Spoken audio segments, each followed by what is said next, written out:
Please welcome to the stage Secretary Robert F. Kennedy, Jr.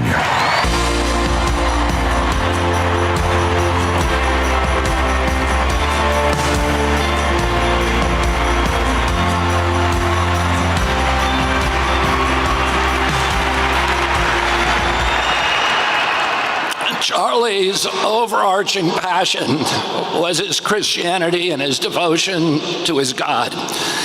He believed what St. Francis taught us almost 1,000 years ago, that we should strive to live our lives in perfect imitation of Christ.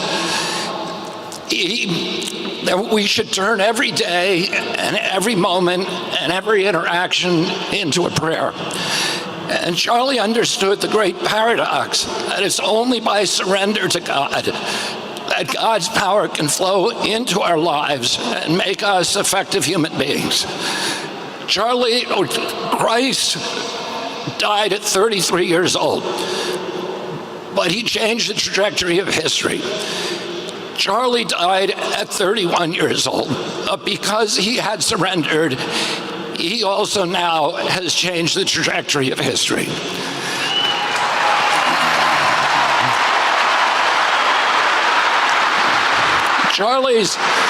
Charlie's other passion was free speech. He understood that the free flow of information was the soil, the water, the sunlight for democracy.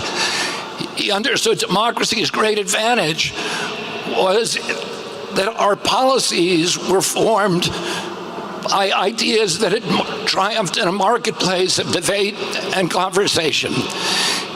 He thought that conversation was the only way to heal our country.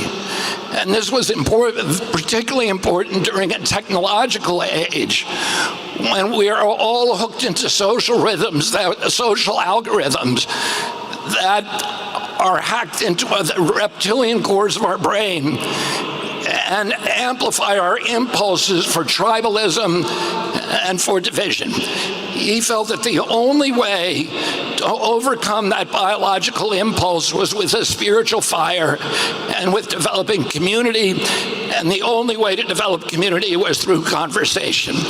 And so he always gave the biggest microphone to the people who were most passionately aligned against him, because he believed that we need to talk to each other and that we needed to be able to say what we mean without saying it mean. A few years ago, my brother David died, and I asked my mother, does the hole that they leave in you when they die, does it ever get any smaller? And she said to me, it never gets any smaller. But our job is to grow ourselves bigger around the hole. And we do that by taking the best qualities, the best, most admirable character traits of the person that died, and integrate them with restraint, with discipline, with practice into our own character. And in doing that, we make ourselves larger, and the whole gets proportionally smaller. But we also give a kind of immortality to the person who left us, because their work continues through us. A couple of days ago, my niece, or my granddaughter, left for college in Europe. Her mother noticed that she packed a Bible. When her mother asked her why she made that choice, she said, I want to live more like Charlie. And it's...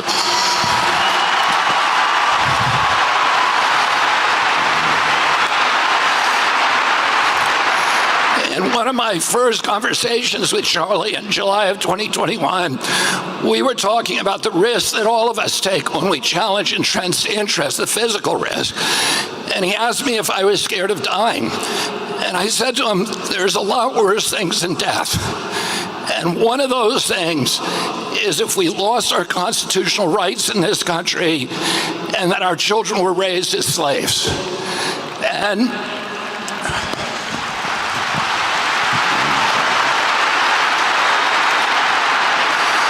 I said to Charlie, I said, sometimes the best consolation we can hope for is that we get to die with our boots on.